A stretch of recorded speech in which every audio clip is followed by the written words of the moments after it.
তিনটি ক্রমিক সংখ্যার যোগফল 33 হলে তাদের গুণফল কত?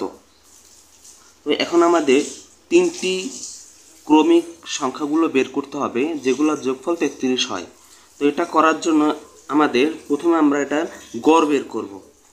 মোট যোগফল হচ্ছে 33 এবং মোট সংখ্যা হচ্ছে তিনটি। তাহলে 33কে 3 দিয়ে ভাগ করলে আমরা পাবো 3 11 33। তো 11 হচ্ছে গড়, গড় মানে 11 হচ্ছে মধ্যম সংখ্যা। তাহলে আগের সংখ্যা হবে 10 এবং পরের সংখ্যা হবে 11, পরের সংখ্যা 12।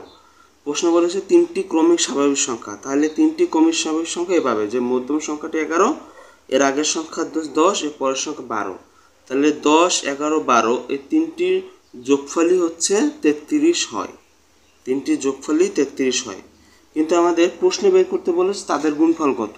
তো গুণফল বের করতে হলে আমাদের এই 10 11 এবং 12 তিনটি গুণ করতে হবে। তাহলে 10 গুণ 11 গুণ হচ্ছে 12। তো এই তিনটি আমরা গুণ করলে পাবো এই 10 আর 11 গুণ করলে হবে 110। তাই 110 আর 12 গুণ করলে আমরা পাবো এখানে 220, এখানে 110 0 2 3 1 1320। তো সংখ্যাগুলোর গুণফল হচ্ছে 1320। তো এখানে উত্তর হচ্ছে 1320।